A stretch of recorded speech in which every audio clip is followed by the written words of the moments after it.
নামে মাত্র একটা আন্তর্জাতিক বিমানবন্দর আছে, এখনো তা পূর্ণাঙ্গতা পায়নি।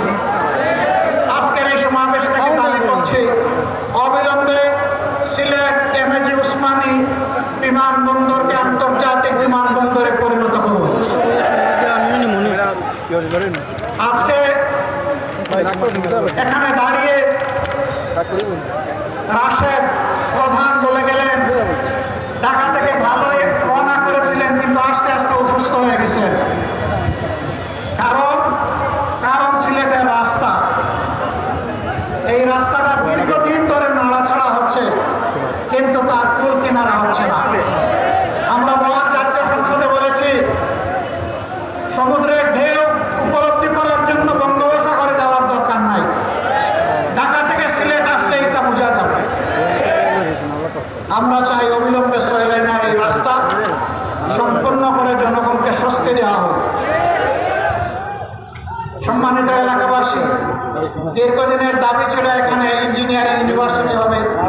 কলেজটি কুড়িয়ে কুড়িয়ে চলছে কেন? এইটাকে ইউনিভার্সিটিতে রূপান্তরিত করে প্রাণ দেওয়া হোক। মেডিকেল বিশ্ববিদ্যালয় নামে মাত্র একটা ঘর আর একজন ভিসি, এর বাইরে তেমন কার্যক্রম পরিলক্ষিত হচ্ছে না। অবিলম্বে এটাকে পূর্ণাঙ্গতায় রূপ দেওয়া হোক। আর অনেক দাবি সিলেটবাসীর আছে, তবে আমরা জানি না কার কাছে এই দাবি পেশ করছি। আদৌ তারা এই দাবি বাস্তবায়ন করবে কিনা আমরা তা জানি না। যেহেতু তারা সরকারে আছে, এই জন্য দাবি পেশ করে গেলাম। আমরা কথা দিয়ে গেলাম, আল্লাহ তাআলা যদি আমাদেরকে কোনোদিন এই দেশ পরিচালনার সুযোগ দেন 11 দলকে, ইনশাল্লাহ আপনাদের দাবি আমরা অক্ষরে অক্ষরে বাস্তবায়ন করব। প্রিয় সিলেটবাসী, শুনেছেন যে আজকের এই বিভাগীয় সমাবেশ আমাদের শেষ সমাবেশ। সারা বাংলাদেশ আমরা ঘুরেছি। মানুষের একই দাবি, গণভোটের পুনরায় বাস্তবায়ন করতে হবে। আপনারা উভয়ে ভোট চেয়েছেন, সরকারি দল ভোট চেয়েছেন, বিরোধী দল ভোট চেয়েছেন, আমাদেরকে হা ভোট দিতে বলেছেন, আমরা হা ভোট বিজয়ী করে দিয়েছি। এখন আমাদের হা ভোটের বাস্তবায়ন দেখতে চাই। এখন পুরো থানাই পাই মানি না।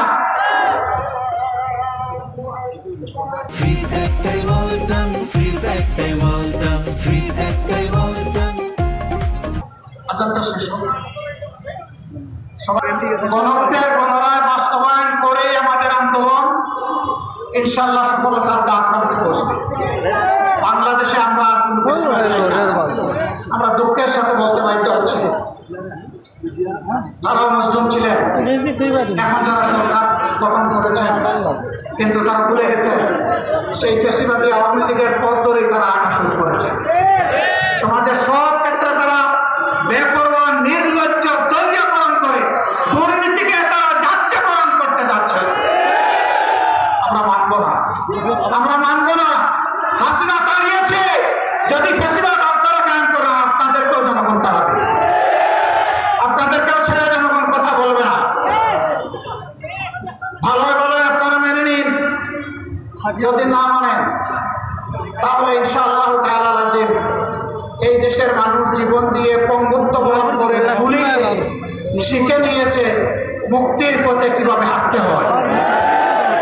আমরা আমাদের শহীদদের সাথে বেইমানি করব না, জুলাই যোদ্ধাদের সাথে বেইমানি করব না, 18 কোটি মানুষের সাথে বেইমানি করব না। আমরা কথা রাখবো ইনশাআল্লাহ, জীবন দিয়ে হলেও লড়াই করে কথা রাখবো ইনশাআল্লাহ। সেই লড়াই শেখ সিলেটবাসী আপনারা সাথে থাকবেন, থাকবেন সত্যি? আলহামদুলিল্লাহ, সেই লড়াইয়ের জন্য প্রস্তুত হন। ডাকার জন্য ডাক আসবে, করে করে সেই লড়াই দুর্গ করে তুলতে হবে। দেশ থেকে ফেসিবাদ, দেশ থেকে চাঁদাবাজ, দেশ থেকে দুর্নীতিবাজ, দেশ থেকে দুঃশাসন দূর না হওয়া পর্যন্ত আমাদের লড়াই তীব্র থেকে তীব্রতর হবে ইনশাআল্লাহ। আমরা থামবো না।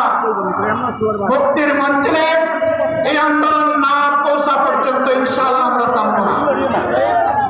আমি জাতীয় নেতৃবৃন্দকে সিলেটবাসীর পক্ষ থেকে আন্তরিক ধন্যবাদ এবং কৃতজ্ঞতা জানাচ্ছি।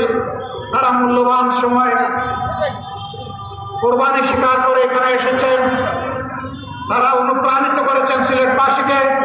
তারা উদ্বুদ্ধ করেছেন, তারা কথা দিয়েছেন জনগণের দাবি আদায় না হওয়া পর্যন্ত আমাদের লড়াই ঐক্যবদ্ধভাবে চলবে। আপনাদের সবাইকে মোবারকবাদ। সভাপতির বক্তব্য শুনে সবাই যাবেন, এর আগে যাবেন না। তিনি আমাদের মধ্যে বর্ষিয়ান রাজনীতিবিদ, সকলের চাইতে বয়োজ্যেষ্ঠ। তিনি দেখেছেন ব্রিটিশ আমল, দেখেছেন পাকিস্তান আমল, তিনি বাংলাদেশ আমলের রাজনীতির এক জীবন্ত ইতিহাস। তার